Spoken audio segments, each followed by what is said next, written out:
والسلام على سيد المرسلين وعلى آله وأصحابه وعلى من تبعهم بإحسان إلى يوم الدين. أعوذ بالله من الشيطان الرجيم. هو الذي أرسل رسوله بالهدى ودين الحق ليظهره على الدين كله ولو كره المشركون. وقال النبي صلى الله عليه وسلم: أنا الماحي الذي يمحو الله بي الكفر، أو كما قال عليه الصلاة والسلام. سبحان ربك رب العزة عما يصفون وسلام على المرسلين والحمد لله رب العالمين. اللهم صل على سيدنا محمد وعلى آل سيدنا محمد وبارك وسلم. اللهم صل على سيدنا محمد وعلى آل سيدنا محمد وبارك وسلم. اللهم صل على سيدنا محمد وعلى آل سيدنا محمد وبارك وسلم. قرآن کریم کے بارے میں ایک روایت کے اندر ایک لفظ، ایک جملہ آتا ہے کہ لا تنقضی عجائبہ. قرآن کریم کی کچھ خصوصیات اس کے اندر بیان کی گئی ہیں. ان خصوصیات میں سے ایک بہت بڑی خصوصیت یہ ہے کہ اس کے عجائبات وہ کبھی ختم نہیں ہوں گے. ہر آنے والا زمانہ قرآن کریم کے اندر کے چھپے ہوئے گہرے معانی اور علوم کو کھولتا رہے گا. اسی طرح ایک اور خصوصیت اسی روایت کے اندر یہ بیان کی گئی ہے کہ لا یشبع منہ العلماء. اہل علم، علماء سے مطلب اہل علم، اہل علم کا کبھی اس سے پیٹ نہیں بھرے گا.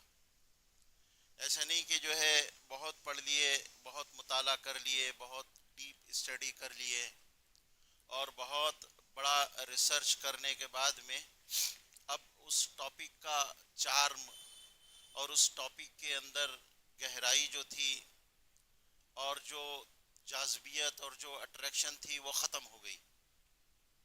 دنیا کے تمام مضامین کا یہی حال ہے کہ انسان ایک لمبے عرصے تک ریسرچ کرنے کے بعد میں اور اس کے سارے علوم کو کھنگال لینے کے بعد میں اب اس موضوع سے، اس ٹاپک سے وہ سیر ہو جاتا ہے اور اب وہ کوئی نیا اپنی تحقیق کا میدان ڈھونڈتا ہے، اپنے ریسرچ کا کوئی نیا میدان ڈھونڈتا ہے.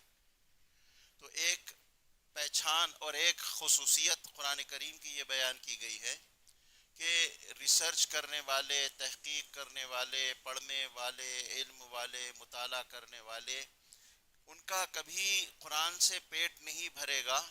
ہر مرتبہ ایک نئے علوم کا انکشاف اور ایک نیا چارم اور ایک نیا جاذبیت اور اٹریکشن ہر مرتبہ ان کو قرآن میں ملے گی.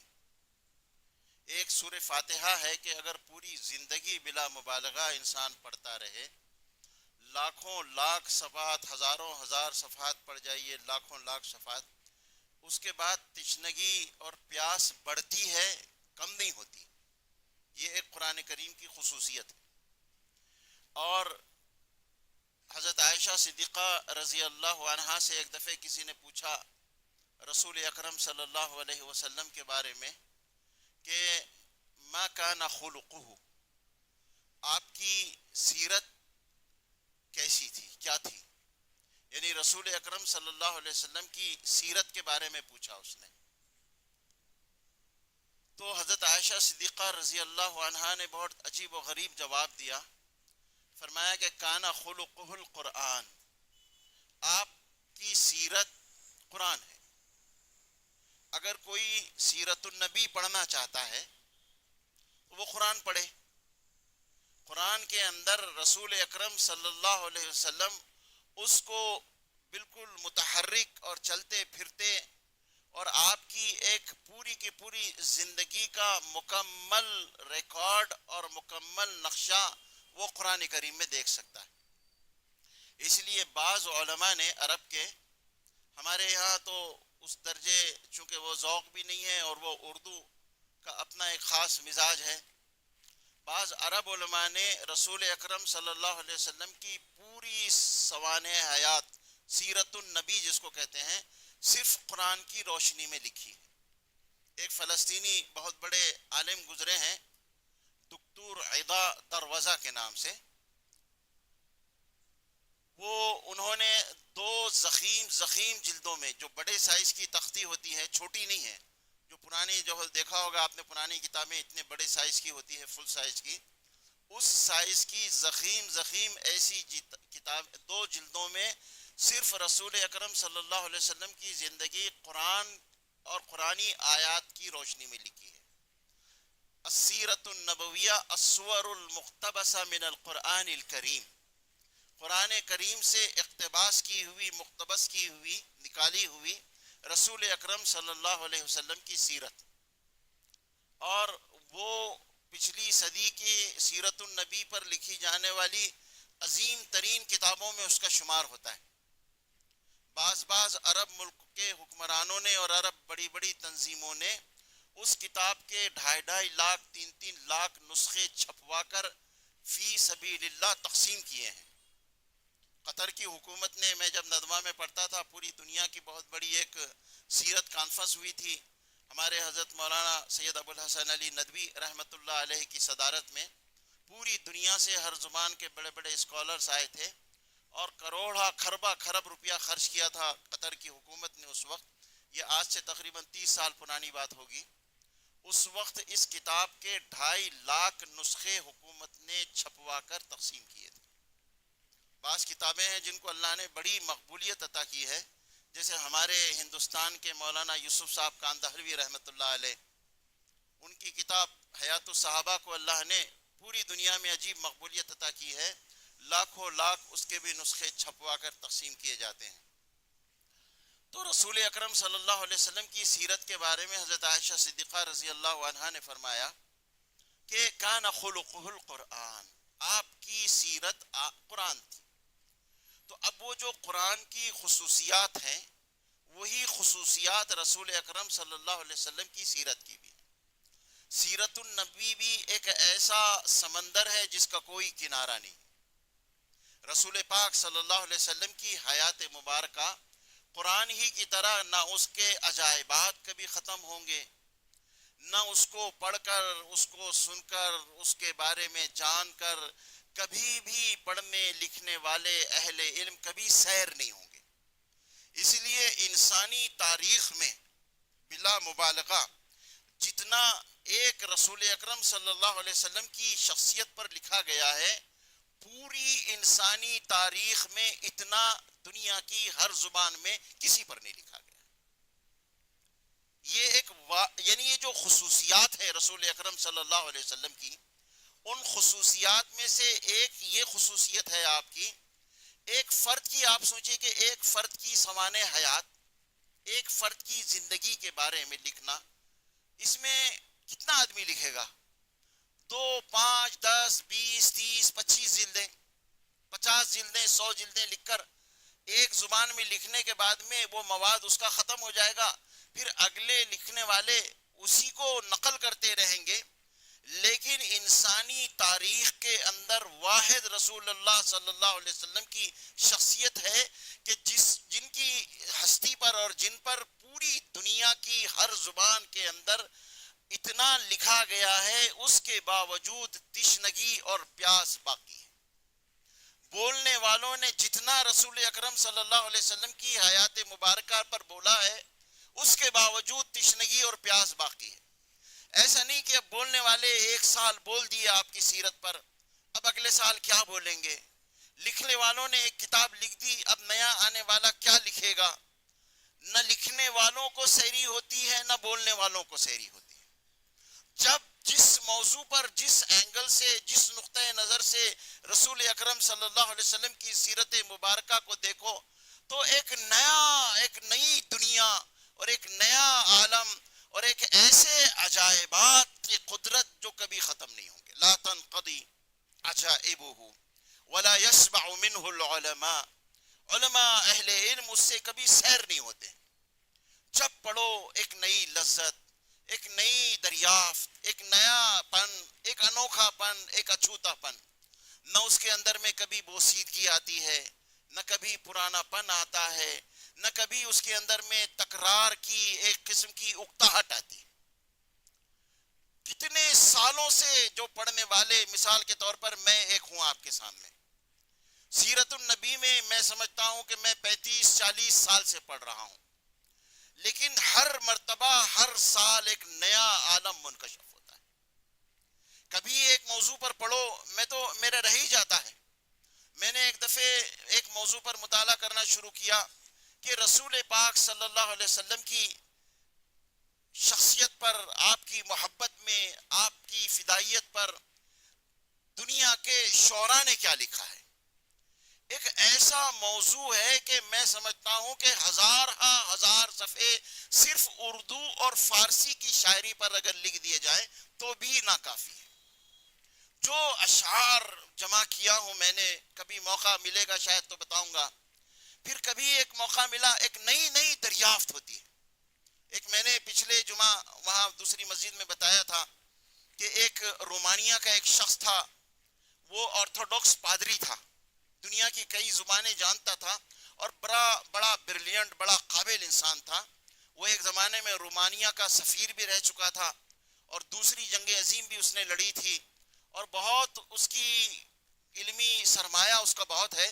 بعد میں اس کو رومانیہ کے حالات اس کے لیے ناگفتہ بھی ہو گئے تو وہ فرانس چلا گیا، اور فرانس میں پورے فرانس کا ہیڈ پادری تھا وہ آرتھوڈاکس چرچ کا. اس نے کئی سال سعودی عرب میں رہ کر عربی زبان سیکھ کر اور عرب قبائل کے اندر عربی جو ٹریڈیشنز ہیں، ان کی رسوم اور روایات اور عربی زندگی جو ہے اس کو قریب سے دیکھ کر رسول اکرم صلی اللہ علیہ وسلم کی سیرت پر اس نے ایک کتاب لکھی کئی سال کے ریسرچ کے بعد میں. وہ خود ایک بہت مذہبی آدمی تھا، مذہبی رہنما تھا اور آرتھوڈاکس چرچ کا بہت بڑا آدمی تھا. اس نے وہ رومانین زبان میں کتاب لکھی، پھر بعد میں فرانسیسی زبان میں ترجمہ ہوا، پھر بعد میں فارسی میں ترجمہ ہوا اور فارسی سے اردو میں ہوا. اردو سے وہ ابھی تک انگریزی میں نہیں ہوا ہے، حالانکہ اس کتاب کا حق یہ تھا کہ اس کا سب سے پہلے انگریزی میں ترجمہ ہوتا. اس نے جو نام رسول اکرم صلی اللہ علیہ وسلم کی سیرت کے لیے چنا ہے وہ اس کے اس گہرے فہم کو اس کی دلالت کرتی ہے. میں نے پہلے بھی کہا تھا کہ ہم کو پیدائشی مسلمان ہونے کی وجہ سے رسول اکرم صلی اللہ علیہ وسلم یا اسلام یا قرآن کے بارے میں وہ جو عظمت ان لوگوں کے دلوں میں ہوتی ہے وہ ہمارے دلوں میں ہے نہیں. ہمارے ایمان کا جز ہے، لیکن ہمارے لیے رسول اکرم صلی اللہ علیہ وسلم یا اسلام یا قرآن وہ دریافت نہیں ہے. اس نے ایک عجیب و غریب، وہ جو فارسی میں اس کا ترجمہ ہوا، اس کتاب کا نام ہے، اس شخص کا نام ہے کانسٹنٹین ورجیل جارجیو. وہ جو بڑا پورے فرانس کے چرچ کا ہیڈ تھا اور کئی سال اس نے عرب قبائل کے اندر رہ کر براہ راست اس زندگی کو دیکھا. اس نے کہا کہ میں جاننا چاہتا تھا کہ وہ شخص جس نے انسانی تاریخ میں اتنی تبدیلی لائی ہے، اس شخص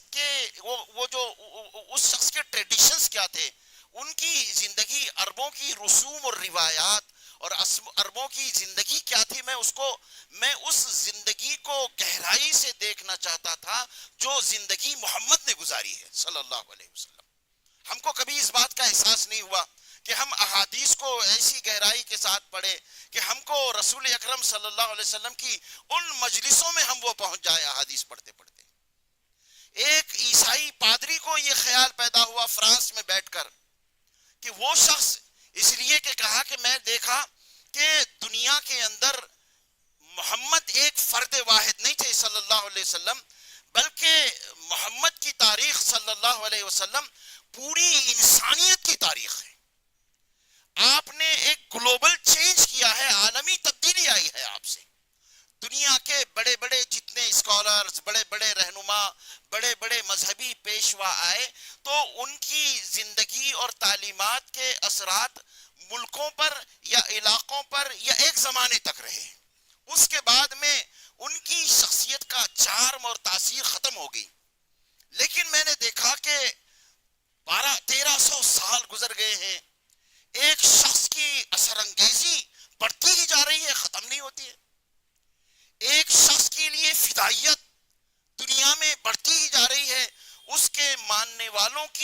تعداد دنیا میں بڑھتی ہی جا رہی ہے، اور دنیا کی تاریخ کے اوپر جو انہوں نے اثر انداز ہوئے تھے وہ ان کی اثر انگیزی بڑھتی ہی جا رہی ہے، کم نہیں ہو رہی ہے۔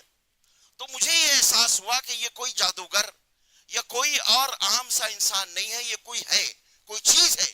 کیا پتا، اللہ جانے، جب اتنی گہرائی سے اس نے پڑھا، اللہ جانتا ہے کہ کیا پتا اس کی کیسی ہو سکتا ہے کہ ایمان، اس لیے کہ جس محبت میں ڈوب کر اس نے وہ کتاب لکھی ہے۔ خدا کی قسم میں سچ کہہ رہا ہوں آپ کے سامنے، میں نے جب بھی وہ کتاب پڑھا مجھے میری آنکھوں میں آنسو آئے۔ میں نے اس نے کتاب کی ابتدا کی ہے کہ انسانی تاریخ کے اندر سب سے زیادہ دکھ اٹھانے والی ہستی محمد کی ہستی تھی صلی اللہ علیہ وسلم۔ آپ سوچئے کہ کتنی رسول اکرم صلی اللہ علیہ وسلم نے تکلیفیں اٹھائی۔ پیدا ہوئے تو آپ یتیم پیدا ہوئے، یتیمی کا داغ آپ نے دیکھا، مسکینی کے داغ آپ نے دیکھا، ابھی تھوڑے سے بڑے ہوئے تھے، ماں کے پاس میں اتنی گنجائش نہیں تھی کہ رسول اکرم صلی اللہ علیہ وسلم کی اچھی تعلیم و تربیت کر سکے۔ اپنے میکے والوں سے مدد لینے کے لیے معاشی وہ مدینہ منورہ 6 سال کے یتیم بچے کو لے کر آئی۔ مدینے والوں نے کچھ تعاون کیا کہ اچانک ماں کی طبیعت خراب ہو گئی، بخار آیا، اور ایک آنن فانن جھٹکے میں ماں کا بھی انتقال ہو گیا۔ آتا ہے روایتوں میں کہ رسول اکرم صلی اللہ علیہ وسلم مدینہ منورہ سے باہر جب ابوا کے مقام پر ان کی تدفین ہوئی تو سارے لوگ چلے گئے، اور رسول اکرم صلی اللہ علیہ وسلم قبر پر سر رکھ کر رونے لگے، کہنے لگے کہ ماں، باپ بھی چھوڑ کر پیدائش سے پہلے چلا گیا تھا، اور آپ بھی مجھے چھوڑ کر 6 سال کی عمر میں چلی گئی ہیں، کس کے حوالے آپ مجھے کر کر جا رہی ہیں؟ وہ بچہ رو رہا تھا، ام ایمن پکڑ کر گھسیٹ رہی تھی قبر سے، اور وہ بچہ لپٹ کر قبر کو رو رہا تھا، چمٹ جا رہا تھا، کہہ رہا تھا کہ اماں، مجھے آپ کس کے بھروسے پر کہاں چھوڑ کر چلی گئی ہیں؟ اس غریب الوطنی میں، اس ابوا کے اس مدینہ منورہ میں۔ واپس لایا گیا وہ بچہ مکہ مکرمہ، دادا نے اپنی کفالت میں لیا، ماں بھی جس بچے کی چلی گئی، باپ بھی جس بچے کا چلا گیا، کس درجے اللہ نے رسول اکرم صلی اللہ علیہ وسلم کے قلب مبارک کو توڑ کر اس میں انسانیت کی محبت پیدا کی تھی، یہ علماء نے لکھا ہے۔ جب دادا کی کفالت میں آپ آئے تو دادا اپنے گود میں بٹھاتے تھے، پیار کرتے تھے، چومتے تھے، کہتے تھے کہ بیٹا میں ہی تیری ماں ہوں، میں ہی تیرا باپ ہوں، تو یہ اپنے آپ کو کبھی یتیم مت سمجھنا۔ مکے کی پارلیمنٹ میں 40 سال سے زیادہ عمر کے لوگوں کو جانے کی اجازت نہیں تھی، لیکن عبد المطلب رسول اللہ صلی اللہ علیہ وسلم 7 سال کے بچے کو، 6 سال کے بچے کو گود میں لے کر پارلیمنٹ میں بیٹھا کرتے تھے دارالندوا کے اندر۔ 8 سال کے ہوئے دادا کا انتقال ہو گیا۔ رسول اکرم صلی اللہ علیہ وسلم نے اپنی اس زمانے کی بپتا کو اور دکھ کو بیان کیا۔ آپ نے فرمایا کہ جب میرے دادا کا انتقال ہوا تو میں بہت رویا، میرے دادا کا جنازہ جا رہا تھا تدفین کے لیے، میں روتے ہوئے 8 سال کا بچہ کبھی آگے چلا جاتا تھا، کبھی روتے ہوئے پیچھے آ جایا کرتا تھا، کبھی کہتا تھا دادا آپ بھی چھوڑ کر مجھے چلے گئے، میرا باپ بھی مجھے چھوڑ کر چلا گیا، میری ماں بھی مجھے چھوڑ کر چلی گئی، میرا دادا بھی مجھے چھوڑ کر چلا گیا۔ بتاؤ کتنا رسول، یہ جو اس نے جملہ لکھا ہے، اللہ اکبر، بتاؤ کبھی احساس ہوا ہم کو کہ رسول اکرم صلی اللہ علیہ وسلم نے کتنے دکھ اٹھائے ہیں پیدائش سے لے کر۔ ایک عیسائی پادری لکھ رہا ہے کہ انسانیت کے اندر جتنا دکھ محمد نے اٹھایا ہے اور جتنا دل محمد کا توڑا گیا ہے، پوری انسانی تاریخ میں کسی کا نہیں توڑا گیا۔ پہلا جملہ کتاب کا ایک کانسٹنٹین ورجیل لکھ رہا ہے کہ یہ ایسی دکھ بھری داستان ہے، ایک انسانیت کا اتنا بڑا دکھ ہے۔ پھر چچا کی کفالت میں آئے تو چچا اتنا تنگ دست، اتنا بیچارہ پریشان حال کہ 11 بچے گھر میں، کھانے کو مہینوں ہفتوں کچھ نہیں۔ چچا کے بچوں کی اور چچا کی کفالت کرنے کے لیے 8 سال کا معصوم بچہ، سب سے عرب کا سخت ترین پیشہ ہے بکریاں چرانا، آسان نہیں ہے۔ ڈیزرٹ کے اندر اس گرمی میں جہاں صرف دور دور میلوں پر ببول کے چھوٹی جھاڑیاں ہوتی ہے، اس ڈیزرٹ میں عرب کا سب سے سخت ترین پیشہ ہوا کرتا تھا، اور جس پر کچھ زیادہ پیسہ ملا کرتا تھا۔ آپ نے 8 سال کا بچہ اپنے چچا کے 11 بچوں کی کفالت کرنے کے لیے ڈیزرٹ کے اندر بکریاں چرا رہا ہے. کیا کن حالات میں آپ بکریاں چراتے ہوں گے, کیسا آپ کا دل ٹوٹا رہتا ہوگا, کیسے آپ نے, وہ لکھا ہے اس نے کہ جب ڈیزرٹ میں محمد 8 سال کا بچہ بکریوں کو اور اونٹوں کو لے کر چلا جایا کرتا ہوگا, اوپر آسمان ہے, نیچے تپتا ہوا چہرہ ہے, صحرا ہے, اور دور دور سنگلاخ پہاڑیاں ہیں, وہ کیا کیا دل پر ان کے گزرتی ہوں گی, کیا کیا وہ سوچتے رہتے ہوں گے, اور کیا کیا ان کے دل میں خیالات آتے ہوں گے. اور شام کو تھکے ماندے بکریاں لے کر ایک ایک آدمی کے گھر پر بکری اور اونٹ کا پہنچانا, اور مہینے میں جو کچھ پیسے ملے اس سے اپنے 8 سال کا بچہ, یہ انسانیت کی کفالت کرنے والے کی یہ پرورش ہو رہی تھی. وہ شخص جو پوری انسانیت کی کفالت کرنے والے تھے, پوری انسانیت کے اسپانسر بننے والے تھے, پوری انسانیت کو جن کے در سے دین بھی ملنے والا تھا اور دنیا بھی ملنے والی تھی. آج ہم خدا کی قسم جو کھا رہے ہیں, ہمارے منہ میں جو لقمہ ہے وہ رسول اللہ صلی اللہ علیہ وسلم کی پیروں کی خاک اور آپ کا صدقہ ہے, آپ کے ان مجاہدوں کا, ان کی بھیک ہے. اے اللہ کے رسول, ہم آپ کے نسل در نسل بھکاری ہیں. اے اللہ کے رسول, ایک فارسی شاعر نے کہا کہ ہم تو آپ کے خاندانوں سے بھکاری چلے آ رہے ہیں. پوری انسانیت رسول اللہ صلی اللہ علیہ وسلم کی در کی بھکاری ہے. انسانیت کو جو کچھ مل رہا ہے وہ رسول اللہ صلی اللہ علیہ وسلم کے در کی خیرات ہے, آپ کے در کی بھیک ہے. ہم کو جو کپڑا مل رہا ہے یہ آپ کی بھیک ہے, ہم کو جو کھانا مل رہا ہے وہ یہ آپ کی بھیک ہے, یہ ہم جو سانس لے رہے ہیں یہ آپ کی خیرات ہے, آپ کی بھیک ہے. انسانیت کو جو کچھ مل رہا ہے وہ رسول اللہ صلی اللہ علیہ وسلم کی در کی خیرات اور رسول اللہ صلی اللہ علیہ وسلم کی در کی بھیک ہے. اور ایسا اس انسانیت کے اسپانسر کو, اس انسانیت کے کفیل کو ایسی تربیت اللہ نے دی ہے, ایسے حالات سے گزارا, ایسے حالات سے گزارا. اس شخص نے, میں بات بیچ میں نکل گئی تھی, اس شخص نے, اس عیسائی پادری نے جو کتاب کا نام لکھا ہے, میں حیران ہوں اس کی نقطہ نگاہ پر. فارسی اس کا لفظ ہے کہ محمد پیغمبر کے از نو باید شناخت. اللہ اکبر, 1000 مرتبہ اس جملے کو پڑھو, اس کی لذت ختم نہیں ہوتی ہے, اس لیے کہ اس میں نام محمد ہے صلی اللہ علیہ وسلم. محمد پیغمبر کے از نو باید شناخت. محمد ایک ایسے پیغمبر ہیں کہ جب کہ ان کو پھر سے دریافت کرنے کی ضرورت ہے. ہم جس رسول اللہ صلی اللہ علیہ وسلم کو پہچانتے ہیں وہ تو ایک روایتی پیغمبر ہے. ہم کو پتہ نہیں کہ رسول اکرم صلی اللہ علیہ وسلم ایک عہد کی تاریخ ہے, انسانیت کی تاریخ ہے. آپ نے قیامت تک کے لیے آنے والی دنیا کو بدل دیا ہے. ایک فرد نے پوری انسانی تاریخ کے دھارے کو بدلا ہے, اور بدل کر چھوڑ نہیں دیا ہے.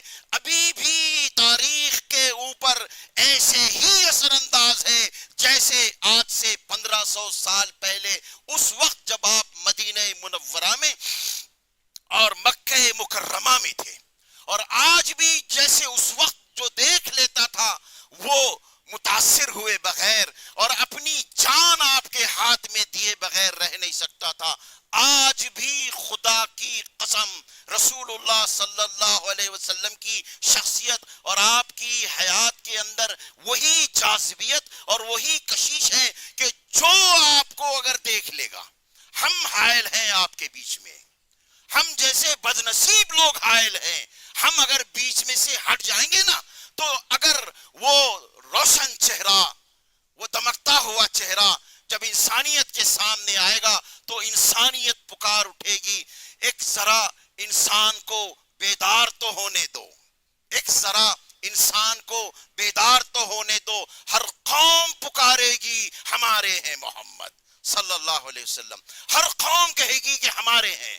ہم ان کے لیے چشم براہ تھے, ہم ان کا انتظار کر رہے تھے, ہم تو ان کے انتظار میں بیٹھے ہوئے تھے. بڑے بڑے ہندو اسکالرز نے, بڑے بڑے دنیا کے لوگوں نے اس بات کا اعتراف کیا ہے. ایک پران ہے, بھوشیہ پران ایک ہے, مستقبل کی بھوشیہ وانی کرنے والا. ان کے 100 سے زیادہ ہندو مذہب کے پران ہیں. ان میں سے ایک پران ہے, بھوشیہ پران ایک ہے, اس کے اندر لکھا ہے کہ دیکھو وہ آنے والا جب آئے گا نا تو تم اس کے انتظار میں بیٹھے رہنا.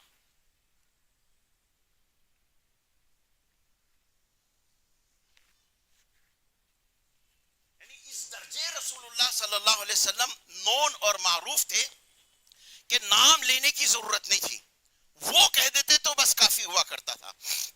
لکھا ہے کہ وہ جب آنے والا آئے گا وہ عرب کی سرزمین میں آئے گا, وہ 60,000 والی بستی میں آئے گا, وہ 10,000 گھوڑے لے کر آئے گا, وہ پورے وشو کا بادشاہ ہوگا, پورے وشو کا معلم ہوگا, یہ الفاظ ہیں. وہ پوری دنیا کو تعلیم دے گا, وہ پوری دنیا پر حکمرانی کرے گا.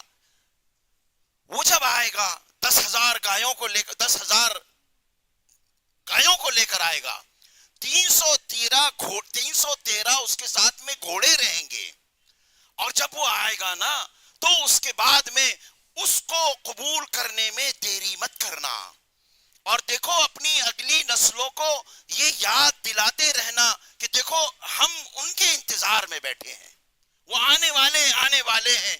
وہ جب آ جائیں گے تو پھر اپنا سب کچھ ارپن کر دینا ان کے قدموں کے اوپر اور نثار کر دینا, اور ان کی آنے کی استقبال کے لیے اپنے گھروں کے اوپر مالائیں پھولوں کی لگا کر رکھنا, اپنے گھر کے سامنے روز صبح میں جھاڑو دے کر چھڑکاؤ کرنا, اور اپنے گھر کے سامنے رنگولی بنا کر رکھنا, اور دیکھو ان کا انتظار کرتے رہنا, اور ریمائنڈ کرنے کے لیے اور یاد دہانی کے لیے اپنی پیشانی پر ایک نشان لگا کر رکھنا.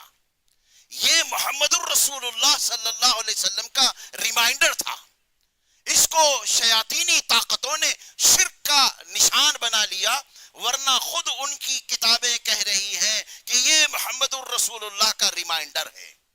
میں جس وقت سے میں نے یہ پڑھا ہوں, یہ شلوک پڑھا ہوں بھوشیہ پران کا, خدا کی قسم کبھی بھی مجھے کسی ہندو کے اس ٹیکے کو دیکھ کر جو ہماری خاص مینٹالٹی ہے, مجھے افسوس ہوا, دکھ ہوا, ایسا لگا کہ میں کپڑے پھاڑ کر میں رو کر بتاؤں اس کو کہ یہ جو تو نے ٹیکا لگایا ہے یہ کس کے لیے کس کی یاد دہانی میں لگایا گیا تھا, کس کی نشانی کے لیے لگایا گیا تھا. تو اس نے جو کتاب کا نام لکھا ہے کہ محمد پیغمبر کے از بایت شناخت, محمد الرسول اللہ صلی اللہ علیہ وسلم ایک ایسے پیغمبر ہیں کہ ان کو پھر سے ری ڈسکور کرنے کی ضرورت ہے, پھر سے ان کو دریافت کرنے کی ضرورت ہے.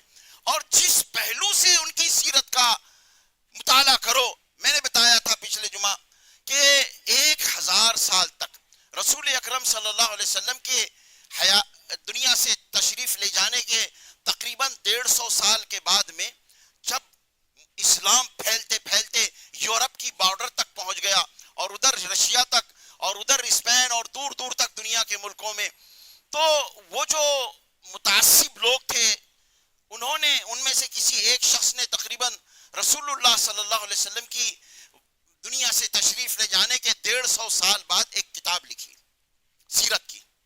اس نے یہ لکھا کہ مکے میں ایک بہت بڑا الیاذ باللہ جادوگر پیدا ہوا تھا, اور اس نے کچھ یہودی علماء سے وہ جادو سیکھ لیا جو سلیمان کے پاس میں تھا, حضرت سلیمان علیہ السلام کے پاس میں. حضرت سلیمان علیہ السلام پوری دنیا پر حکومت کرتے تھے, اور ایک کبوتر اس نے پالا رکھا تھا الیاذ باللہ, وہ ان کے کندھے پر بیٹھتا تھا اور گٹرگوں کرتا تھا, اور اس سے وہ کچھ جادو کے کچھ جو وہ رہتے ہیں نا منتر لکھایا کرتے تھے اپنے ماننے والوں کو. اس جادو کے منتروں کے کلیکشن کا نام قرآن ہے. قرآن کے اندر جادو کے منتر بتائے گئے ہیں. تو محمد کے ماننے والے بعد میں وہ جادو کے منتروں کی کتاب لے کر دنیا میں نکلے, اور اس کے اندر تاثیر یہ ہے کہ ان منتروں کو پڑھا جاتا ہے تو افراد بھی قابو میں آ جاتے ہیں, قومیں بھی قابو میں آ جاتی ہے, ملک بھی قابو میں آ جاتے ہیں. تو محمد صلی اللہ علیہ وسلم کے ماننے والوں نے اس جادو کی کتاب سے پوری دنیا کو میسمرائز کر دیا ہے. یہ 150 سال پہلے بعد میں اس نے ایک کتاب, یعنی 150 ہجری میں اس نے یہ کتاب لکھی یورپ کے اندر لاطینی زبان میں. پھر یہ ہوا کہ اسی کتاب کو نقل کرتے رہے اور وہی باتیں پورے یورپ میں مشہور ہوئی 1000 سال تک. 1000 سال تک یورپ کے اندر یہ بات مشہور تھی کہ رسول اللہ صلی اللہ علیہ وسلم علیہ باللہ وہ جادوگر تھے جن کے پاس میں حضرت سلیمان علیہ السلام کی جادو کے منتر تھے، اور انہوں نے انہی منتروں کو قرآن کے نام سے جمع کیا ہے، اور ان کے ماننے والے وہ جادو کے منتر لے کر دنیا میں جاتے ہیں اور پوری دنیا کو فتح کر لیتے ہیں. اس نے یہ کہا کہ محمد کے پاس اتنا بڑا جادو ہے کہ انہوں نے پوری دنیا کو مسمرائز کر لیا ہے. 10 20 25 50 100 آدمی نہیں، جیسے موسیٰ علیہ السلام کے زمانے میں فرعون کے جادوگروں نے میدان کے بس کھڑے ہوئے لوگوں کو مسمرائز کر دیا تھا، مسحور کر دیا تھا، ان کے اوپر جادو کر دیا تھا. لکڑیاں اور رسیاں ان کو دوڑتے ہوئے سانپ نظر آ رہے تھے. ایسے ہی علیہ باللہ 1000 سال تک یہ بات یورپ میں چلتی رہی. عجیب بات ہے، 1000 سال کے بعد میں کچھ دیانتدار انصاف پسند لوگ یورپ میں پیدا ہوئے 16ویں صدی عیسوی میں. انہوں نے کہا کہ ایک شخص صرف جادو کی طاقت پر 1000 سال تک پوری دنیا پر اتنا قابض نہیں رہ سکتا ہے. ان کے سامنے اسپین کا اتنا بڑا کلچر تھا، عرب کلچر تھا، ان میں سے کچھ لوگ بغداد بھی جا کے بغداد کو بھی دیکھ چکے تھے. اب انہوں نے اثر نو رسول اللہ، انہوں نے یہ کہا کہ دیکھو یہ بات تو بالکل سمجھ میں نہیں آتی ہے کہ محمد جادوگر تھے صلی اللہ علیہ وسلم. ہم کو اثر نو رسول اللہ صلی اللہ علیہ وسلم کی زندگی، وہ تو اللہ کے رسول مانتے نہیں تھے، وہ تو ایک انسان مانتے تھے. ہم کو آپ کی زندگی کا اثر نو مطالعہ کرنا چاہیے.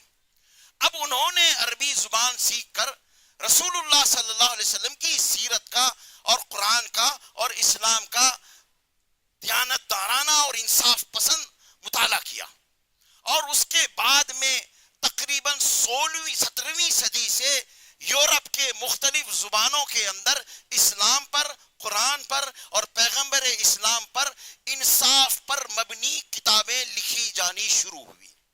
ان میں سے پھر لوگ آئے، انہوں نے دیکھا، جیسے میں نے اس کتاب کا تذکرہ کیا، انہوں نے یہ کہا کہ ہم اس زندگی کو دیکھنا چاہتے ہیں جس زندگی نے اتنا بڑا انقلاب لایا. ہم کو پتہ ہی نہیں کہ رسول اللہ صلی اللہ علیہ وسلم نے دنیا میں کیا تبدیلی لے کر آئی ہے، آپ سے کیا انقلاب آیا، ہم کو علم ہی نہیں ہے. ہم نے کبھی اس نقطۂ نظر سے مطالعہ ہی نہیں کیا رسول پاک صلی اللہ علیہ وسلم. ہم تو بس ڈھول تاشے پیٹ پاٹ کر بس خوش ہو کے مطمئن ہو کے بیٹھ جاتے ہیں. ہم کو پتہ ہی نہیں کہ انسانی تاریخ کے اندر یہ ایک فرد نہیں بلکہ ایک تابناک عہد کی تاریخ ہے. ایک ورلڈ آرڈر چینج ہوا ہے، ایک انسان کی نظام حیات، نظام زندگی اور نظام عالم تبدیل ہوا ہے، اور صرف 1500 سال پہلے نہیں بلکہ قیامت تک کے لیے تبدیل ہو گیا ہے. ایک شخص کے اندر کیا ایسی تاثیر تھی کہ اتنی بڑی تبدیلی ان کے ذریعے سے آ گئی. اب انہوں نے، انگریزوں نے اور یورپ کے مختلف لوگوں نے مطالعہ کرنا شروع کیا. وہ عرب کے اندر گئے اور انہوں نے اس زندگی کو دیکھا تو زندگی آپ نے مدینہ منورہ میں گزاری تھی. عرب کے قبائل میں رہ کر سالوں سال اس تپتی صحرا کے اندر پہلے بھوک پیاس اور تمام کے تمام ان مجاہدوں کو سہا. مجھے نہیں لگتا ہے کہ وہ دنیا سے ایمان کے بغیر گئے ہوں گے.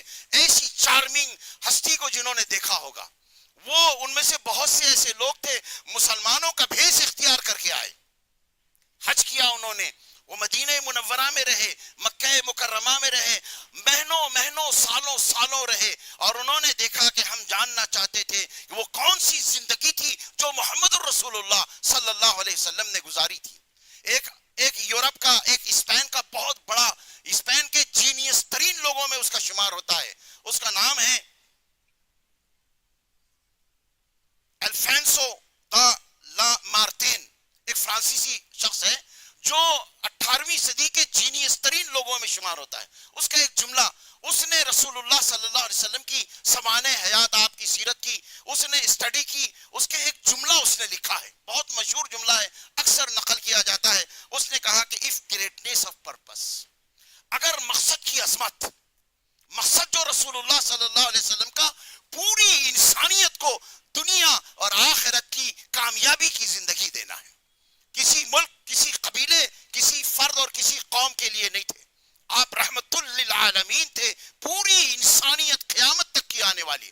اف کہہ رہا ہے کہ of greatness of purpose, smallness of means, اسباب و وسائل اتنے سادے، طریقہ کار رسول اللہ صلی اللہ علیہ وسلم کا اتنا سادہ کہ ایک گاؤں کا دیہاتی مسلمان بھی اس کو اختیار کر سکتا ہے، اور ایک واشنگٹن اور نیو یارک اور ٹوکیو اور لندن میں رہنے والا بہت جینیس ترین قابل ترین انسان بھی اس کو اختیار کر سکتا ہے. اتنی سادگی اسباب و وسائل کے اختیار میں، اتنی سادگی، اور اسباب و وسائل اتنے محدود، اتنے کم.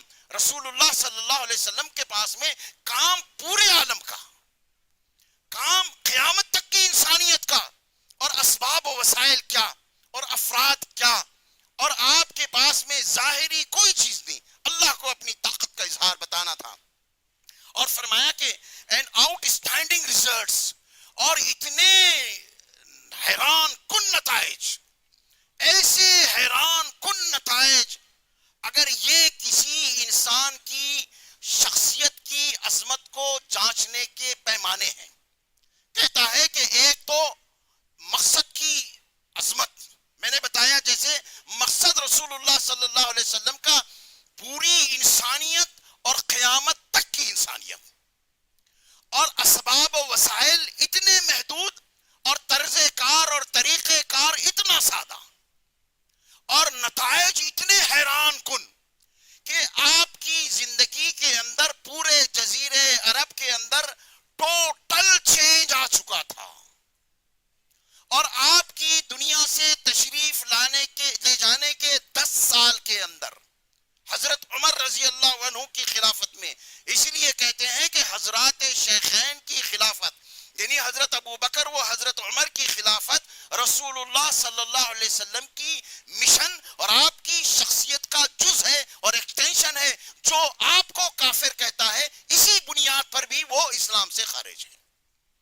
رسول اللہ صلی اللہ علیہ وسلم کی بعثت کا جو مقصد تھا، اس مقصد کی تکمیل آپ کی حیات مبارکہ کے 10 سال کے اندر اس وقت کی پوری متمدن دنیا میں، ایشیا، افریقہ، یورپ، چائنا، رشیا اور منگولیا، اور آپ جتنے اس وقت کے متمدن آذربائیجان، ماسکو تک، کریملین تک، اور دنیا کے اس وقت کے جتنے متمدن علاقے تھے، وہاں تک افریقہ کے جتنے متمدن علاقے تھے، وہاں تک اسلام کا، توحید کا اور محمد الرسول اللہ صلی اللہ علیہ وسلم کی رسالت کا پیغام پہنچ چکا تھا.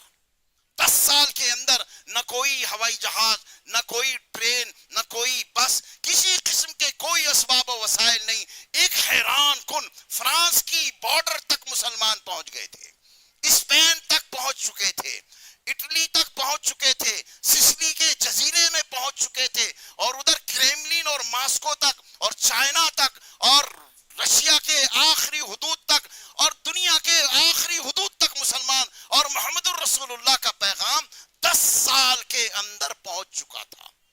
تو کہتا ہے کہ اگر کسی انسان کو جانچنے کا یہ اگر پیمانہ ہو تو کیا جملہ لکھا ہے اس نے، who could dare to compare any great man in modern history with Muhammad صلی اللہ علیہ وسلم.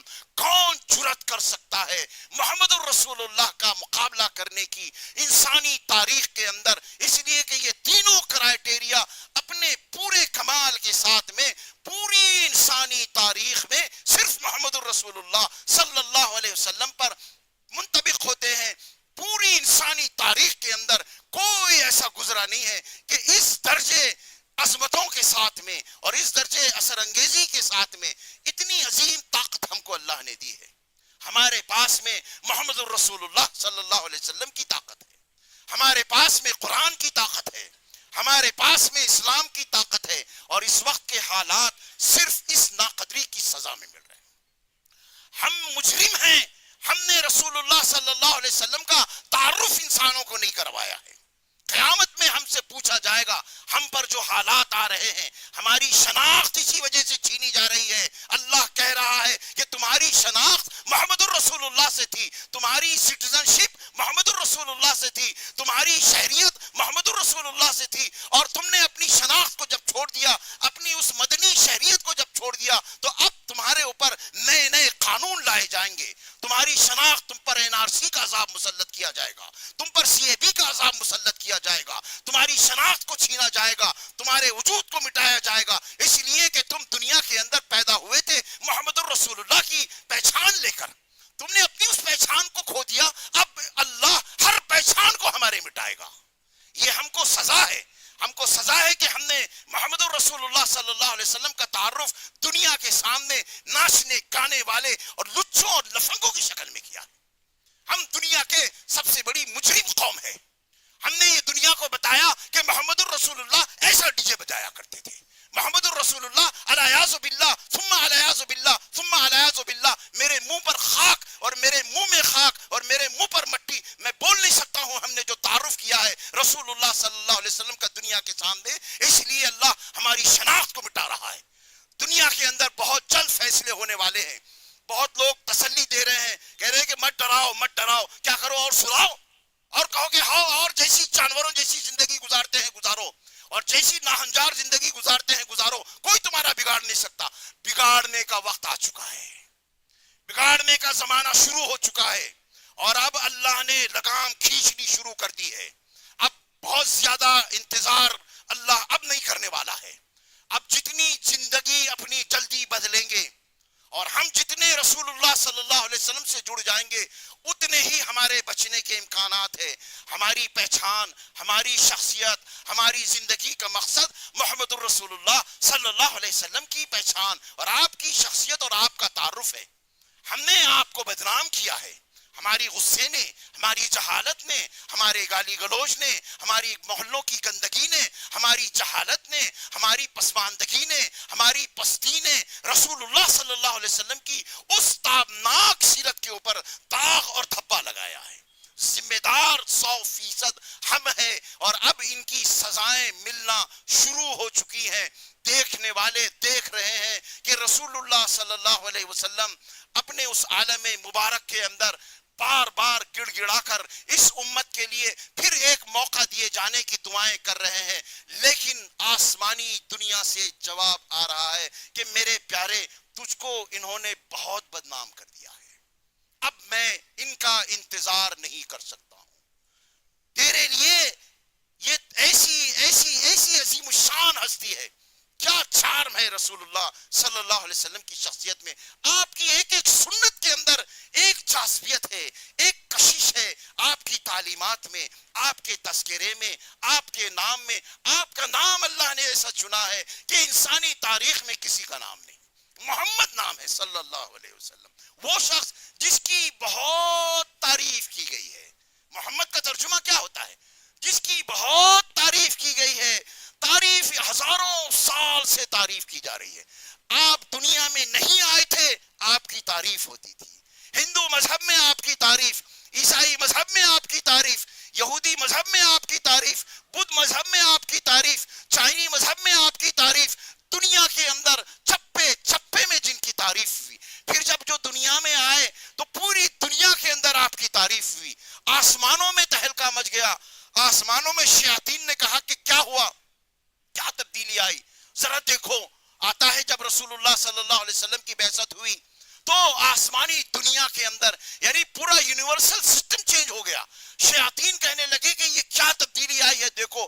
ابلیس نے اپنا لشکر بچھایا اور پوری دنیا کے اندر شیاطین کو بھیجا، اور انہوں نے آ کر کہا کہ غار حرا میں محمد ابن عبداللہ نام کے ایک شخص کے اوپر وحی اتری ہے اور اللہ نے ان کو اپنا آخری نبی بنایا ہے۔ یہ ابلیسی نظام کے لیے ایک تبدیلی کا ایک وارنٹ تھا اور ایک تبدیلی کا ایک سیرن تھا۔ شیاطین حرکت میں آ گئے، آسمانی دنیا کے اندر تبدیلی آئی، زمین کے نظاموں میں تبدیلی آئی۔ رسول اکرم صلی اللہ علیہ وسلم کی پیدائش سے اور آپ کی بعثت سے اگر نہیں آئی تبدیلی تو ماشاءاللہ ہماری اپنی زندگیوں میں نہیں آئی۔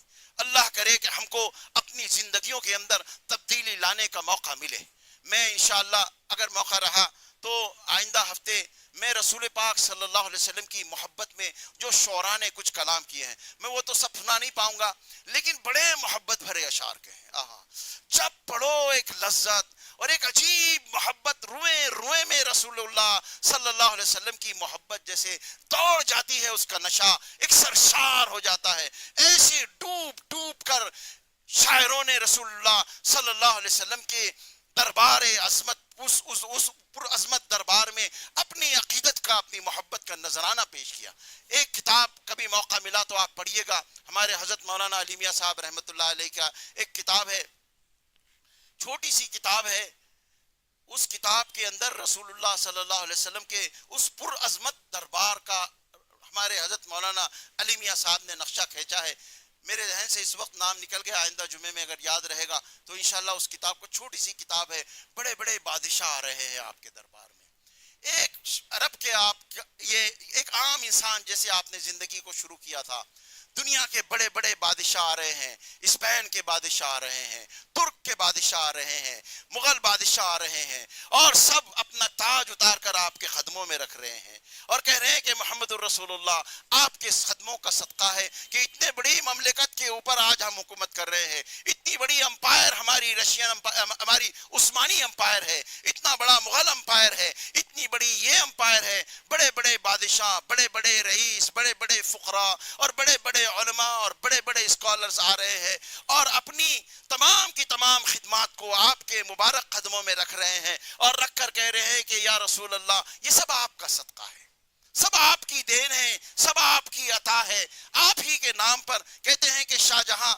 جب اس نے تخت طاؤس بنایا 7 ٹن سونے کا اور کئی ٹن ہیرے جواہرات لگا کر، اس کے بعد جب وہ تخت طاؤس پر بیٹھا، ایک لمحے میں اس کو احساس ہوا، اتر گیا تخت طاؤس سے، وہ تاج اتار کر رکھ دیا اور زمین پر سجدہ کیا اور کہنے لگا کہ یا اللہ میں آپ کا ایک مسکین بندہ ہوں، میں بادشاہ، میں فرعون نہیں ہوں یا اللہ۔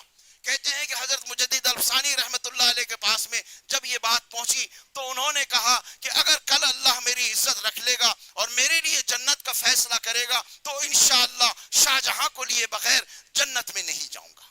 یہ عظمتیں، یہ رسول اللہ صلی اللہ علیہ وسلم کی تعلیم کی، اتنے بڑے بڑے بادشاہ، شاہ جہاں کی بادشاہت افغانستان، موجودہ پاکستان، ہندوستان، بنگلہ دیش، سری لنکا، اتنے بڑے ملک کا بادشاہ ہے اور محمد الرسول اللہ کے قدموں میں اپنا سر رکھ دیتا ہے، اللہ کے قدموں میں اپنا سر رکھ دیتا ہے، اپنا تاج اتار کر رکھ دیتا ہے، کہتا ہے کہ محمد یا رسول اللہ آپ کا صدقہ ہے، آپ کی عطا ہے، آپ کے نام پر دنیا میں نکلے اللہ نے یہ عزتیں دی، یہ مملکتیں دی، یہ بادشاہت دی، یہ شان اور شوکت دی، ہم تو نسل در نسل اس آپ کے در کے بھکاری اور آپ کے در کے دریوزہ گر ہیں۔